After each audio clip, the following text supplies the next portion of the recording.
¿Qué le Sí, pasó? pues la verdad no sé, pero era una cosa programada, ya tenía, digamos, un mes programando su operación. Entonces Ah, no es algo de emergencia, pues. ya, ya. Igual no está bueno que te tengan que operar. Sí, sí, supongo que no es lo mejor del mundo.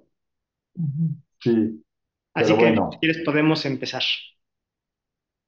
listo. A ver, no me acuerdo qué habíamos quedado hoy, pero yo encontré la serie de tres papers de Gorshkov y de Lukin, donde analizan en detalle el proceso de absorción y liberación de un haz de luz.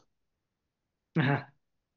Porque entonces, básicamente, este, no, a ver, les voy a decir cuál es el primero que es más relevante. Déjame, me acuerdo cómo compartir.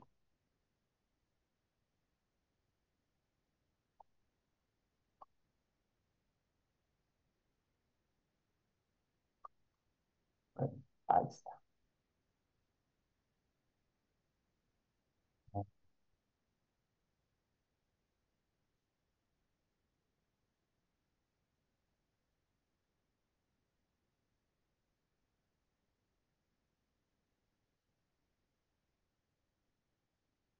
Hoy.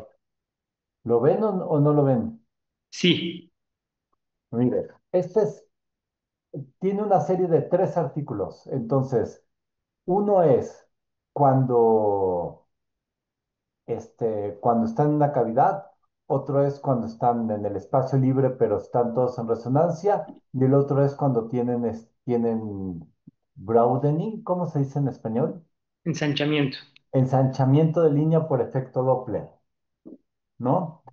Entonces, a ver, básicamente derivan las ecuaciones de propagación que son uno 2 3. En nuestro caso solamente nos va a interesar el valor promedio, entonces estas cosas que se llaman Fs desaparecen. Entonces tienes tres ecuaciones acopladas, este, que tendremos que resolver una vez que sepamos exactamente las,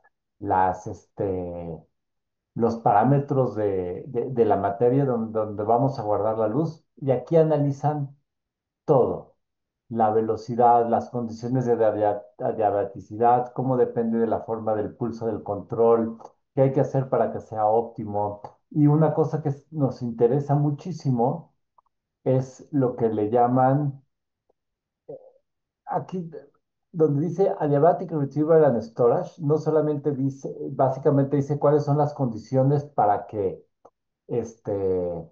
el atrapar y liberar el pulso sean óptimas, sino tiene una en donde dice qué pasa cuando es rápido.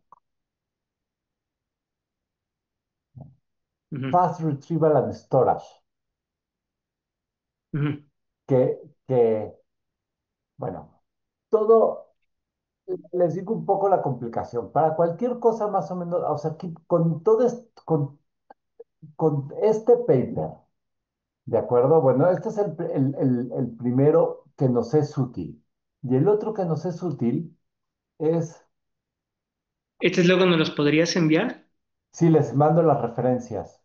Ok. A ¿Qué prefieren, los papers o las referencias? Pues si puedes el paper, de una vez el paper. Les mando los papers, espérame. Y después hay otro que es muy importante, que es en donde estudia el mismo caso, pero con detuning. Creo que todavía no has compartido. Ah, o sea, estoy hablando solo. Perdón.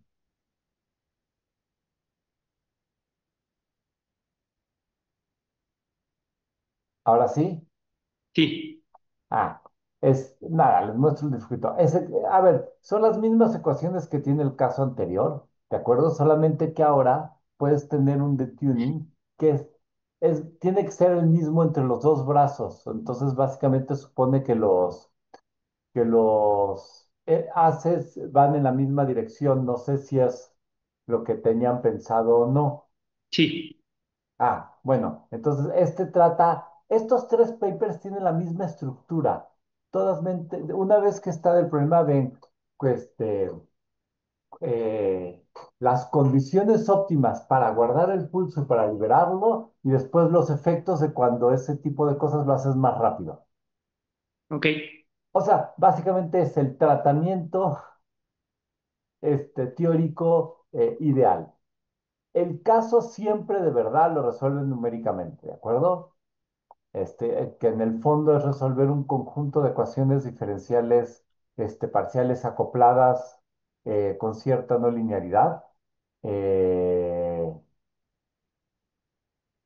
¿Cómo se llama? Pero nada, nada que no sea este, complicado.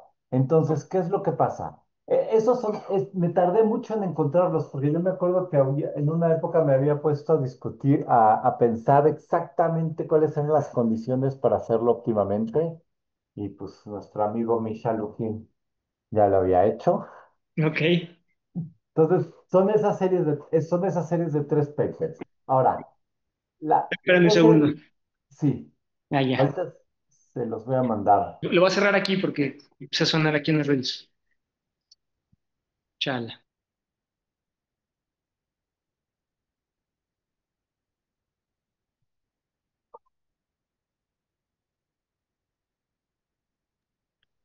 Listo. Entonces, ¿Listo? híjole. Ahorita ¿Qué pasó? nos enseñaste dos, pero hay otro tercero, ¿verdad? El tercero es como de intuición. El tercero, en lugar de ser en el libre, es en una cavidad, Ah, ok. ¿no? Entonces no sirve, pero la importancia que tiene el primero es que muchos es en el que hacen, en el que plantean la primera estructura y entonces explica algunas cosas con más detalle, en genéricas de IT. Este, eh, y entonces básicamente básicamente los papers en los tres casos son el mismo paper, ¿de acuerdo? Estudian cómo atrapar un pulso y cómo liberarlo bajo distintas condiciones, ¿no? Y el primero es cavidad, el segundo es en el aire, en el espacio libre y el tercero es en el espacio libre con ensanchamiento, ¿no? Con Sí. ensanchamiento Doppler. Desventajas que tienen para nosotros, es en una dimensión. No sé qué tan importante es eso. Supongo que para dar la idea general, no sé si es importante o no. O sea, no toman en cuenta el ancho de la muestra, sino bueno, es dos dimensiones, ¿no? O sea, es largo y... No, es una dimensión, perdón. O sea, largo y tiempo, pues, el tamaño de la muestra y el tiempo. Yo no sé si eso es relevante o no para el Yo pensé, análisis. yo pensaría que la dirección transversal no debería de importar, pero pues podemos después verlo. Pues en general lo hacen así porque la dirección transversal, si supones que tienes un perfil gaussiano, pues básicamente va a ser la suma de lo que obtuviste en cada una de las líneas, Ujú. ¿no? Este,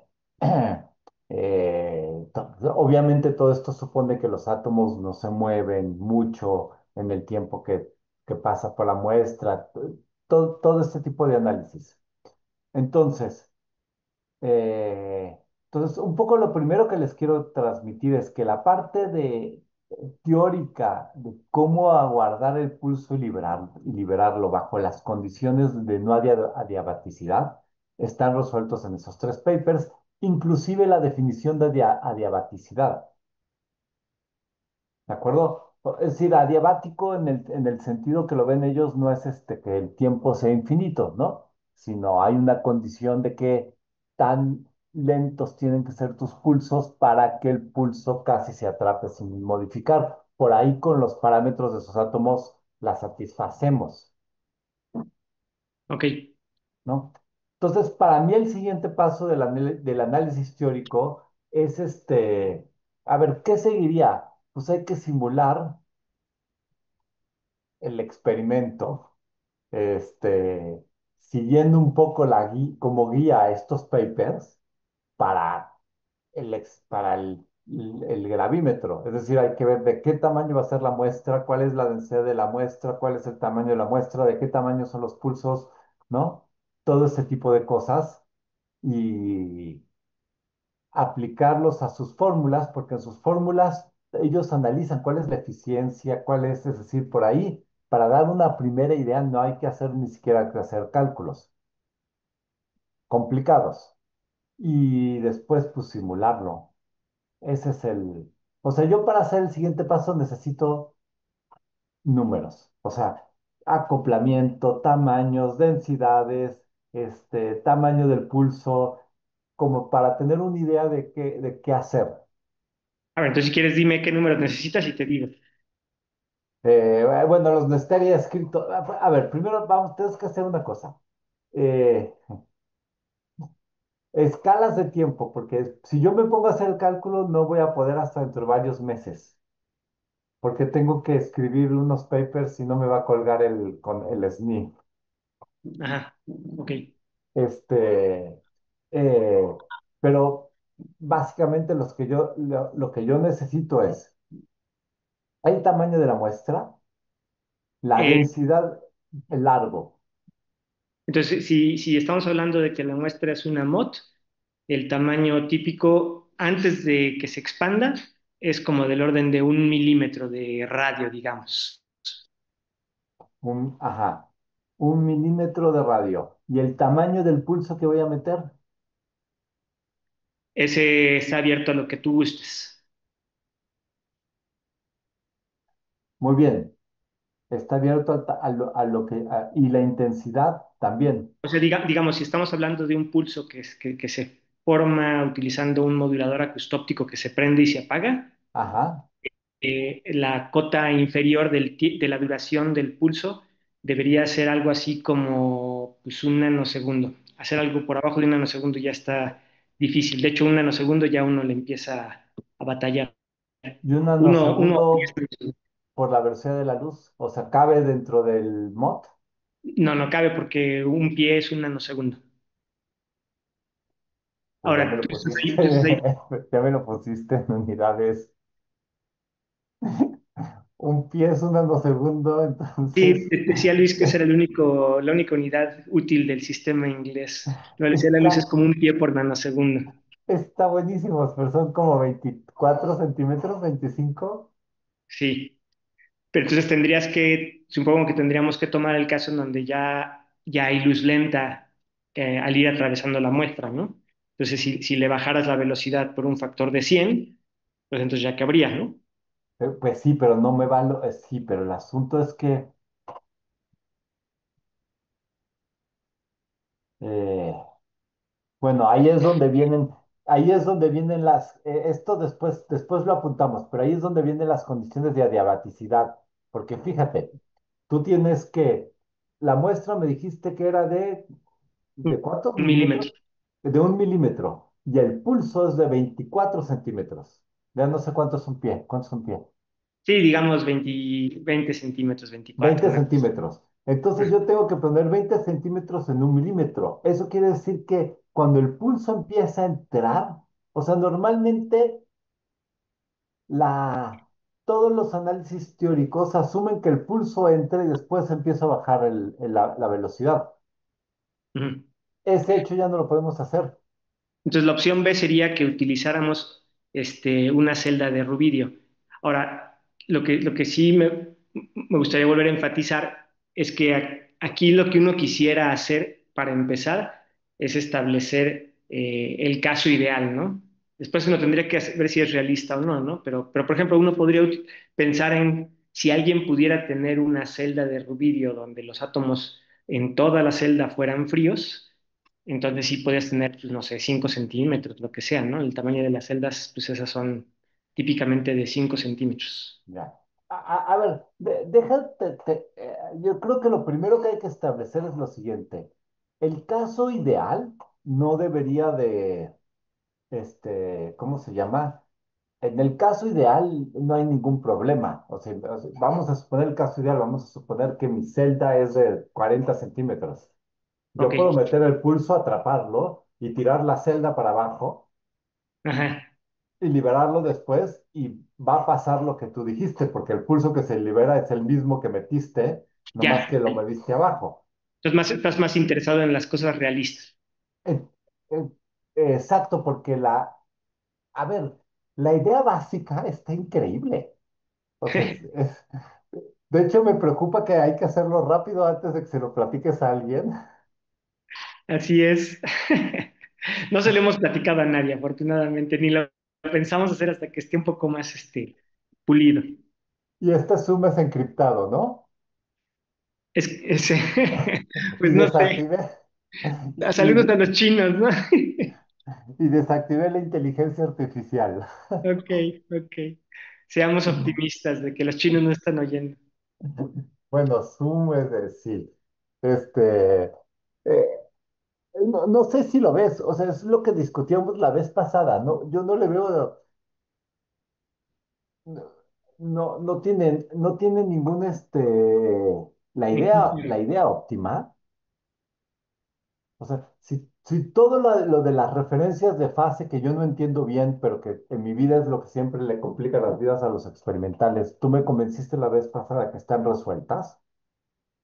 Yo tengo un pulso constante de un lado y del otro lado tengo algo que iba a interactuar de cierta forma y después lo moviste hacia abajo y lo soltaste y va a interactuar de otra forma. Y las franjas que van a ver van a ser proporcionales a la caída. ¿A Ujú. cuánto se movió? No, Ok, no ok. hay, no hay En- otra en- opción, ok, porque lo entonces que sale es lo que metiste. perfecto, entonces entiendo tu juego. Entonces sí, es un Entonces, milímetro entonces, una trampa de tamaño relativamente grande sería un milímetro. exacto, bueno, pero entonces, la idea básica que tú preguntaste se puede describir fácilmente. Ok, ¿De acuerdo? Ahora, el problema de verdad es que si tú quieres hacer este experimento, pues no vas a tener una trampa de átomos fríos perfectamente controlada de tamaño de 20 centímetros, de acuerdo, ok. por lo que entiendo. Entonces, si yo quiero meter en 1 milímetro un pulso de 20 centímetros, eh, de hecho no vas a poder, porque cuando empieza a entrar vas a tener que bajar este, eh, el haz de prueba, perdón, el haz de bombeo para bajarle la velocidad. Y en el momento que hiciste eso, tu ventana de transparencia se te hizo chiquitita. Entonces vas a empezar a tener un montón de absorción. Entonces yo creo que en el caso realista lo que hay que hacer es lo que discutíamos la vez pasada, que es yo hago luz lenta. Digamos, hago que el pulso que pasa sea más grande que la muestra, hago luz lenta dentro de esa muestra, de tal manera que un cachito del pulso va a viajar más lento y el otro no. Ese cachito lo dejo de caer y a la salida voy a tener una mezcla de las dos señales. ¿Eso tú lo puedes diferenciar? Pues supongo que si están muy separadas en el tiempo, sí. Pues yo creo que van a Pero estar muy. nada más me queda una pregunta, porque la gente ha hecho esto ciertamente en celdas, pero también las ha hecho hasta con condensados, ¿no? O sea, el original de Lina Howe era con condensados. Sí, pero lo que hacen es es como que le mandan un pulso y lo apagan y ven que quedó. O sea, tú Esa es dices mi que impresión. en esos experimentos quizá parte de la luz sí se fue y solo una fracción fue la que se quedó y esa es sobre la que se enfocan. Exactamente. De hecho, si tú ves el pulso liberado en relación al pulso atrapado, son muy diferentes. Muy diferentes, dices, en amplitud. En todo, en amplitud, forma, o sea, lo único que más o menos tienen es tú dices en el de que lo atraparon a 17 metros, ¿no? Por ejemplo, ¿no? Por segundos, o en Incluso el que los lo de atraparon. Lucky. Ajá. Ajá, o lo atraparon en un condensado, el condensado se mueve y luego se libera. Los pulsos liberados son muy diferentes a los atrapados. Y un poco lo que hacen es, mandan el pulso y lo apagan. O sea, no es como que lo hacen despacito. Es como lo apagan y tienen un montón de procesos disipativos tan altos que el pulso liberado es una fracción de la energía del pulso atrapado. Ah, ok. Esa parte no la sabía. Sí, los tengo que volver a revisar, pero eso es lo que yo me acuerdo de que yo hacía mis cálculos de cómo era y cuando veía el experimento era, ¿no? Ahora, por ahí se atrapa, a ti lo único que te importa es que atrape eh, o sea, a ti lo único que te importa es la fase. Sí, Entonces la intensidad no sería importante. Entonces, por ahí lo único que quieres hacer es lo mismo. Tienes tu muestra de un milímetro, le avientas tu pulso de 20 centímetros, cuando está como a la mitad, en todo el proceso en que el pulso está pasando, bajas el prueba, el pulso rápido se va, lo dejas caer y lo liberas, y la información que querías quedó atrapada, ok, sí, suena bien, suena bien. ¿no? Y eso yo sí creo que va a pasar, porque en realidad a ti lo único que te interesa es el camino óptico en la práctica, ¿no? O sea, tú estás agarrando un pulso que tenía una fase, las fases rápidas codificadas aquí, lo moviste para abajo y lo liberaste, ¿no? Sí, Y lo que te interesa es este camino óptico. sí, Y eso yo no veo cómo los procesos disipativos lo pueden alterar. ok. O sea, Porque si es el caso, pues digamos, aun si lo almacenaras un milisegundo, que no suena así como un tiempo muy complicado, pues aún distinguir un milisegundo entre un pulso y el otro estaría trivial, ¿no? Sobre todo si el pulso es de un nanosegundo, ¿no? sí. Ahora, una pregunta con un pulso que te va a caber en un milímetro, pues va a ser un pulso, cuando lo liberas va a ser un pulso muy cortito. Ese lo vas a poder distinguir cuando hagas la interferencia. Sí, o sea, tú dices el pulso va a seguir siendo un pulso de duración de un nanosegundo. Sí, no, Exacto. O sea, no, no, no. no, ya no va a ser de un nanosegundo. O sea, el pulso que atrapaste, o sea, porque tu muestra es de un milímetro en lugar de 20 centímetros. O sea, tu pulso de 1 a 2 segundos es de 20 centímetros, Ujú. pero tú atrapaste solamente un milímetro de ese pulso. 200 veces más corto, entonces. Exacto. Ponle que por el efecto de luz no sea 200 veces más corto, sino sea menos, pero sí te das cuenta de que tu pulso es de este tamaño, pero cuando atrapaste, solamente es como que le tomaste una fotografía de 1 milímetro a algo que es de 20 centímetros. Cuando lo liberes, tu pulso va a ser pues lo que atrapaste. Sí. Sí, entonces creo que tu pregunta es si se puede hacer interferometría con pulsos de picosegundos. Yo, yo, yo, Exacto. yo pensaría que sí. Nada más el ancho de banda, la longitud de coherencia disminuye, ¿no? O sea, vas a tener menos señal a ruido. La pregunta es si vas a tener una. O sea, sí se me queda claro que idealmente yo hago la cuenta y lo voy a obtener, pero para la señal a ruido de lo que se puede medir hoy en día, sí, Sí, no creo que sea problema porque pues, tienes hasta detectores de fotones individuales en caso de llegar a ese punto. a ese punto. Todavía picosegundos, pues una oscilación de la luz sería femtosegundos, entonces tendrías como 1000 oscilaciones. Me parece Está que bien, la medición de fase está bastante bien. listo. Algún día voy a tener que entender cómo hacen eso. A mí todavía me parece milagroso ¿Qué hacen? ¿Qué cosa? que puedan medir esas cosas. Ah, sí, sí, sí. Increíble. Bueno, entonces, pues nada, ya con lo que me dijiste, siento que tengo una idea de cuáles son las escalas. O sea, el dato que yo necesitaba básicamente era, y me falta densidad. O sea, ya sé que tengo que comparar milímetros con centímetros y obviamente necesito saber la densidad. Entonces, la densidad de las MOTS es como de 10 a la 10 átomos por centímetro cúbico. Claro, pero ese es, déjate lo digo de otra forma.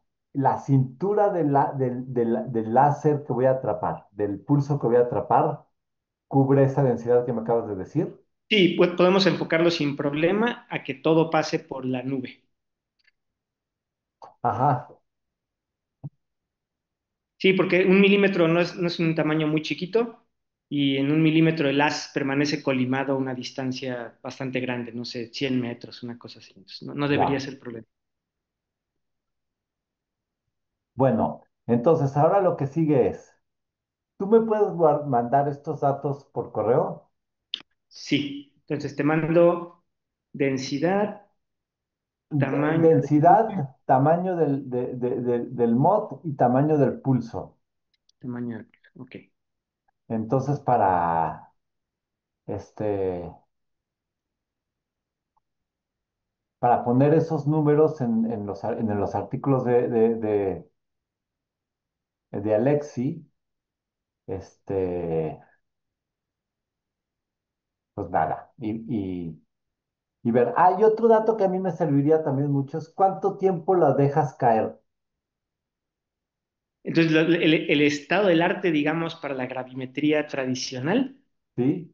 de los que hacen gravímetros portátiles, digamos, no los super top de investigación que quizás sean más en laboratorio y lo demás, pero los que ya hacen incluso dispositivos portátiles son como 100 milisegundos. 100 milisegundos dejan caer la muestra. Sí, lo cual sí me imagino que para una memoria va a ser muy difícil. No sé en qué estado del arte estén hoy en día en las memorias. Bueno, no sé una memoria cayéndose, pero una memoria no cae. O sea, según no sé si conoces este mexicano Eden, Sí, según él, ellos enchufan memorias cuánticas en las distribuidoras de fibras ópticas de la compañía telefónica de donde está la universidad a la que fuiste, ajá. atrapan luz y la liberan. Pero yo me O imaginaría sea, que él mucho no la tiempo puede. después, o sea, no sé, horas. No creo. ¿Tú crees ¿No que tiene crees, verdad? No horas? sé, es que como él es chorero, es Es muy que, sí, bueno, sí, sí, pero sí, sí, sí. Pero es que, o sea, a menos de que haya cambiado, yo lo último que me quedé es que él hacía estas cosas en celdas de rubidio. Y entonces ahí la celda de rubidio, pues mi entendimiento es que son termales y se moverían así y no le va a durar la coherencia más de 100 microsegundos, ¿no? Una cosa pues sí, así. pero ahí no puedes hacer mucho. Exacto, O sí. sea, él me vendió un quantum, una internet cuántica ya prácticamente funcionando. Bueno, es que 100 microsegundos para esto que queremos hacer es muy poquito, pero para muchas cosas es una eternidad. O sea, si tan solo pienso en la distancia que recorrería la luz en 100 microsegundos, es que es 10 kilómetros. 10 kilómetros. Ahora, después de pasarle esta cosa ideal, yo creo que, pues, que ya después uno puede intentar un montón de cosas, porque como muchos de estos experimentos de IT fueron hechos en celdas de vapor calientes, o sea, por ahí tú puedes agarrar una celda grande, atrapar cualquier cosa que se atrape, Ajá. tirarla y ver qué sale, y como lo único que te importa es la información de fase. Por ahí no es necesario hacerlo, digamos, por ahí se puede hacer un gravímetro relativamente sucio, Estaría interesante, sí, sí, pero ¿no? híjole, bueno, tenemos que pensarle más. Yo en las celdas sí veo un problema que se van a ir así y adiós, no adiós a la coherencia, pero bueno, igual hay algo que se puede hacer. Habría que ver. Adiós a no lo sé, porque tú puedes hacer muy ancho el haz.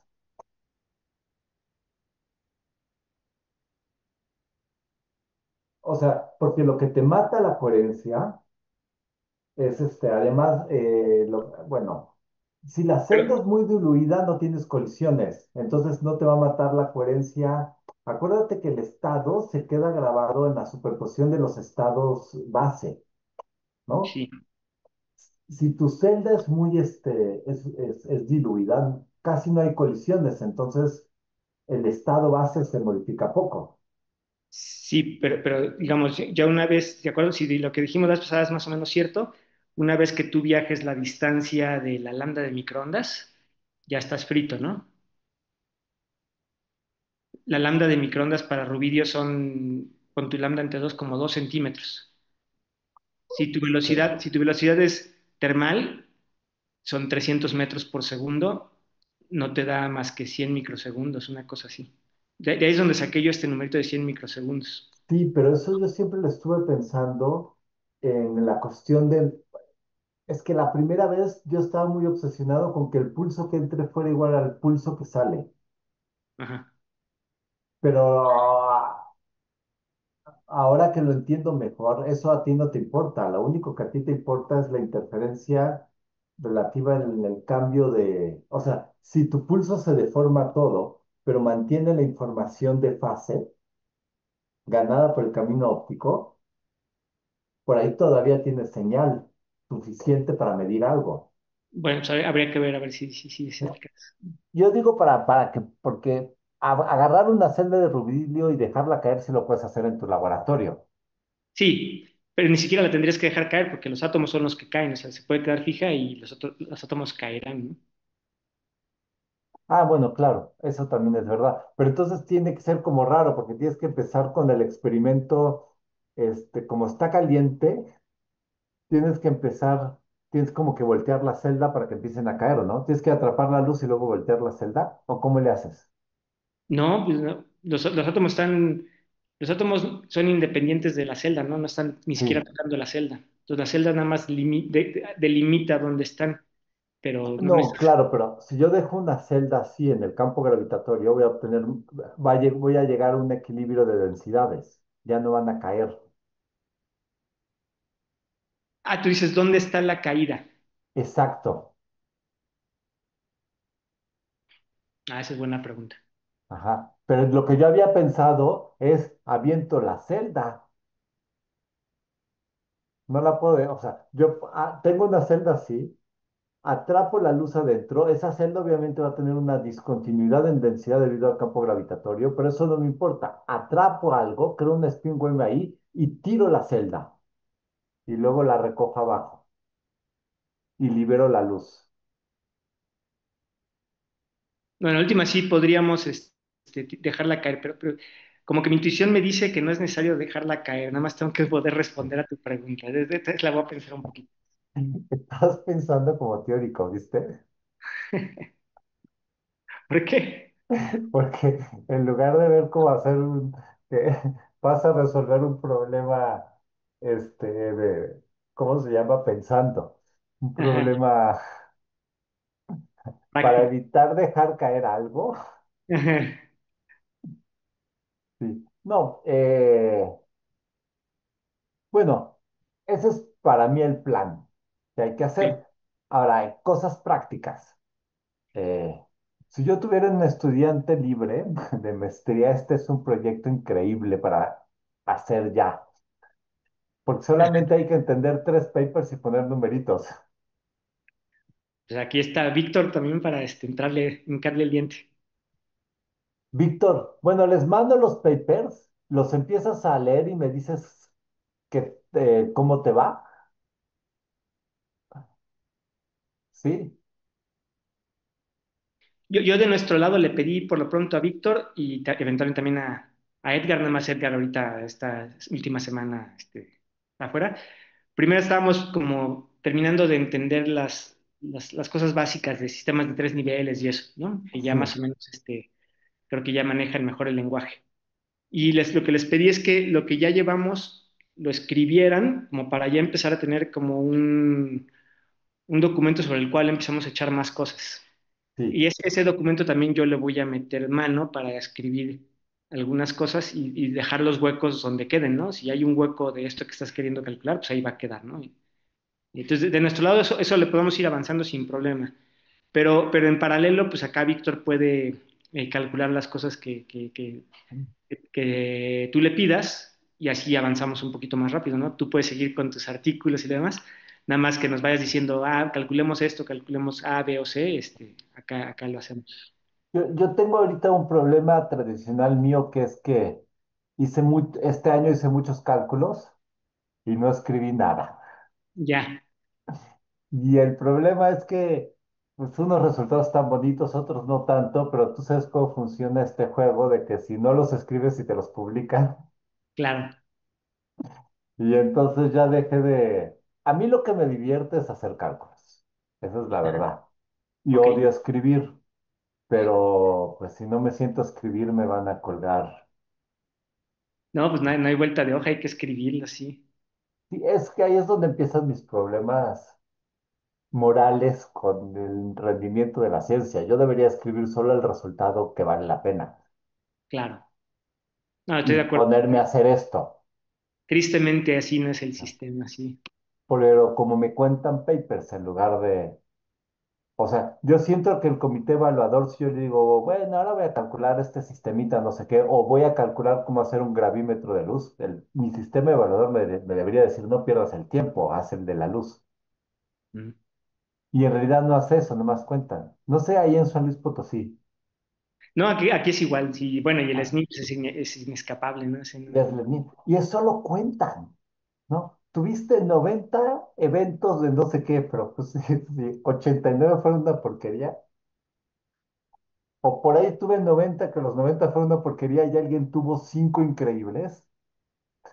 O sea, es pero bueno, entonces me puse el objetivo de estas 2 semanas y en enero, que voy 2 semanas a Chile a terminar papers, tengo unos cálculos con Pablo Solano que llevamos un año y medio haciéndolos, escribir. Entonces tengo que salir de eso. Entonces, Sí, tú dale, eh, tú dale. Mira, si simplemente nos vas ayudando en guiarnos de, mira, ahora toca esto, acá le avanzamos entre Víctor, yo listo. y Edgar el tiempo que todavía esté. Edgar ya no va a estar mucho tiempo, él en febrero ya se gradúa. ¿Y a dónde se va? No ha todavía definido nada. Me dijo el otro día que sí tenía como, yo creí que ya no iba a querer hacer postdoc, pero me dijo el Ajá, otro día que sí quería hacer un postdoc, pero todavía no, creo que no ha negociado nada. nada. Bueno, porque otra cosa, sería... Ay, es que no sé cómo financiar, no, porque si quiere un postdoc y está buscando, otra opción sería buscar alguna que haga una estancia aquí conmigo unos meses, Pues si quieres ofrecerle eso, puede que pero sí le no sé interese. cómo financiarlo, Allá. sí, Acá, porque, acá ¿eh? tenemos unas becas postdoctorales de PRODEP. PRODEP es un sistema que tenemos en universidades públicas, que según yo ese sí puede financiar postdocs, puedo también preguntar. Pregunta, porque Pero eso sí le la interesa. UNAM no está en PRODEP, la O sea, UNAM no tiene esos. la única bronca es que yo no soy muy fan de que sigan, si ya hicieron el No, doctorado conmigo, que sigan aquí. O sea, yo honestamente sí preferiría que fuera a otro lado a hacer un postdoc. no, no, yo por eso pensé en una estancia de 3, 4 meses en lo que le sale su postdoc afuera. Yo soy como tú, o sea, yo creo que la gente se tiene que ir porque si no se queda con una idea muy mala de la ciencia. Exacto. O muy O sea, limitada, ¿no? Sí. es crucial, pero pues muchas veces entre que te sale tu postdoc y te vas, tienes 6, 7 meses. Digo, una que está trivial hacer es, pues yo tengo el apoyo del SNI 3, que le puedo pagar 3 salarios mínimos. Es que está súper No va a trivial. vivir. Pero sí, no creo que por ese dinero No, no, le no. llame mucho la atención. No, no, pero eso yo no te ofrecí. La UNAM tiene becas de postdocs. El problema es que tienes que quedar, son muy competidas, te pagan muy bien, pero si tienes que, si vienes y no te quedas los 2 años, pones en problemas al asesor, o sea, a mí. Investigador. Sí, Porque alguien que se va antes es obviamente, esas cosas como, entonces, bueno, no importa, voy a ver yo si aquí hay algún programa como de estancias. bueno. Pero, ya me acordé. ¿Tienen gente que sepa resolver numéricamente ecuaciones diferenciales parciales, que sepa usar todas esos programas eficientemente? Pues la verdad no sé, podría tratar de averiguar. Sí. No, si no sabes, está bien, porque aquí hay gente, pero por ahí decías, tengo un cuate que le da esto la ecuación diferencial y en 3 días te da la solución, Ok, pero no, listo. Bueno, ese es para mí mi plan. O sea, las fórmulas que necesitamos de eficiencia y ese tipo de cosas están en el artículo de Gorshkov y con eso se puede hacer una primera aproximación ideal digamos, pasando el caso totalmente ideal, digamos, ya algo más factible de qué saldría. Perfecto, me suena muy bien. ¿Listo? Yo escribí Entonces, algunas cosas que, pero esas las pondré en este escrito que te digo, como para tener un mapa. Nada más hay una que sí me gustaría de una vez poner sobre la mesa para que igual ya tú me digas por dónde va o que le puedas pensar. sí, Y esa tiene que ver con en las cuentas estas que nosotros hemos visto o hasta donde nosotros logramos entender, uno piensa en el paquete como una cosa extendida, ¿verdad? Eh, ajá, eh, pero la muestra tiene átomos y los átomos, hasta donde yo logro ver, se piensan como cosas puntuales, donde almacenan el pulso de acuerdo a la superposición que tendrían en cada una de esas posiciones cada átomo, ¿no? sí, Pero el átomo al final del día, pues no es un punto, es una función de onda. ujú, La pregunta que me queda es, ¿qué pasaría si ahora uno considera eso? Si eso es relevante, importante, si importa, y qué efecto tendría el que ya tuvieras una función de onda. Pregunto esto porque, por ejemplo, para el gravímetro magnético que hicimos, el trabajo, no el de luz, el anterior, sí, la limitante precisamente era la expansión del paquete de onda, del paquete de onda del átomo, del átomo. El átomo mismo es un paquete de onda que se expande y esa expansión es la que terminaba generando la limitante a la sensibilidad. sí. Este, pero tu expansión era de la función de onda o de la distribución de probabilidad de la posición del átomo. De la función de onda. Digamos que si analizamos los dos casos, primero en el caso donde nada más te concentraras en un átomo, ¿qué le pasa? Y Ajá. eventualmente tienes que tomar el ensamble, ¿sí? Y al tomar el ensamble salió muy bonito ese resultado porque al final del día la limitante fue la expansión del ensamble, no o sea la temperatura del gas. Ah, Pero, está pero, bien. an- pero antes de llegar a eso, pues me preocupa primero la expansión de un átomo por sí solo, ¿no? Es que, a ver, si estás si el átomo no está condensado, el tamaño del átomo es muy chiquito en relación a la longitud de onda. Ajá. Entonces, esta es la base de la aproximación dipolar. Entonces, mientras yo pueda hacer la aproximación dipolar, son puntuales.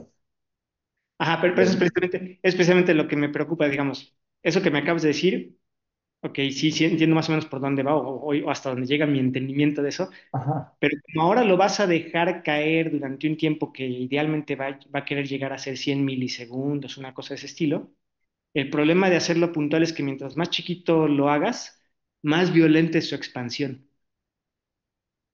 Y Sí, entonces, pero Sí, pero los tiempos de expansión de, o sea, básicamente lo que tú me estás diciendo tiene que ver con el centro de masa, ¿no? Tiene que ver aquí lo que tú me estás diciendo es la posición del centro de masa del átomo. sí, Entonces, cuánticamente, la posición del centro de masa del átomo, si está libre, pues se va expandiendo, ¿no? sí, Ese es a lo que tú refieres. Eso es sí. muy lento No, no comparado lo con es. la caída. No, no lo es. Es que yo siento que tú te refieres no a esa, sino a la expansión de que tú tienes una nube y lo apagas y la nube se empieza a expandir. Esa no es No, no. cuántica. No, esa también está bien, pero no, yo me refiero a la primera. Si tú echas las cuentas, no, ya no es tan chiquita. Sobre todo si lo estás queriendo localizar a como querías tú localizarlo de que a temperaturas altas. O sea, yo me agarro la extensión inicial dada por la longitud de Broglie a una temperatura termal. Sí, es súper chiquita. Pero cuando tienes algo así de chiquito, la expansión se vuelve muy violenta. Digamos que el crossover en donde ya no es tan violenta es aproximadamente cuando el tamaño inicial de la nube es como de un tamaño de una micra. No, pero es que por eso tú ahí estás hablando de la nube. Esa expansión es termal. Yo estoy aquí hablando de la función de onda de un átomo solito. Pero Algo- la expansión de un átomo solito no depende de la temperatura. Es que le tienes que, el punto es que le tienes que dar, para saber su expansión y cómo es, qué tan rápido es, tienes que decir cuál es tu función, tu paquete gaussiano inicial, ¿verdad? Tu estado coherente inicial. Necesitas decirle cuál es tu estado corriente inicial. Ajá, entonces ese estado coherente inicial tiene un cierto tamaño y la pregunta es qué tamaño le doy. El tamaño más natural de darle sería del orden de la longitud de Broglie para la temperatura que esté considerando, ¿no? ¿o Ay, no? no sé, porque para mí dependería de la trampa. Las trampas, digamos, las trampas que uno usualmente serían trampas dipolares, por ejemplo, si le pongo una trampa dipolar, y en Ujú. la trampa dipolar, el problema es que no estoy en el estado base, estoy más bien en esa trampa, típicamente si estoy hablando de una MOT, en esa trampa en equilibrio termodinámico, y regreso de nuevo a que el tamaño del paquete es la longitud de Broglie del átomo. Bueno, eso sí lo tendría que pensar. Se me hace raro porque nunca jamás he visto que en este tipo de experimentos, excepto cuando está condensado, tomen en cuenta la función de onda del centro de masa del átomo. Si la respuesta es esa que me estás diciendo, está genial. Yo nomás me quedé con ese... No, pero no ahora sé. me gustó el problema, porque eso sí estaría increíble, porque estarías midiendo la expansión de partícula libre en algo que no está frío. O, digamos, sé que está frío, pero en algo que no está ultra frío, Ujú. ¿no? Bueno, pues cuando le pongamos números, a ver, la expansión de partícula libre es relativamente fácil calcular. Entonces, si tú tienes una forma de estimar el tamaño gaussiano inicial, pues simple y sencillamente vemos cómo es la dispersión y el tiempo que cae y sabremos si ese tamaño es lo suficientemente grande para que se rompa la aproximación dipolar. Ok. Entonces, nomás es eso. Si en algún momento, si tú no has visto que nunca en memorias cuánticas se han preocupado por eso, pues incluso cuando son termales y lo demás, pues entonces quiere decir que quizá no es relevante, pero pues, por ahí No, sí pero puede ser. nadie ha hecho esto que tú estás haciendo. Ajá. A ver, déjate, lo digo así. Estaría increíble que pasara, porque eso querría decir que para hacer tu gravímetro, tienes que tomar en cuenta además la, la expansión cuántica de partícula libre. Ujú. Estaría increíble. Este, eh, entonces, para memorias cuánticas nunca he visto que lo hagan, pero obviamente las memorias cuánticas que yo he estudiado nunca han hecho esto. O sea, esto es una medida en el fondo vas a ser una medida de muy altísima precisión en donde probablemente esta expansión afecte al pulso que sale, Ujú. Sí, la ¿no? idea es que, supongo que mi preocupación es que la expansión borre la coherencia, por ejemplo. No, la expansión no borra la coherencia. O sea, Ok. cuando hace, eso sí está garantizado. O sea, estos experimentos de esta chava de Harvard, se me olvidó el nombre, Chava, ¿de dónde dijiste? de Harvard. No debe ser chava porque debe ser Lina Hao. como... Exacto. Ajá. O sea, ella hace una cosa que es impresionante. Agarra un condensado y lo divide en dos. Ok. Atrapa luz en uno. Y cuando atrapa luz, una parte del condensado se mueve hacia el otro, del Ok. kick que le pasa. Sí. Bueno, cuando esa parte del condensado llega al segundo, libera la luz del segundo y es igual a la del primero, a la que atrapó. Ok.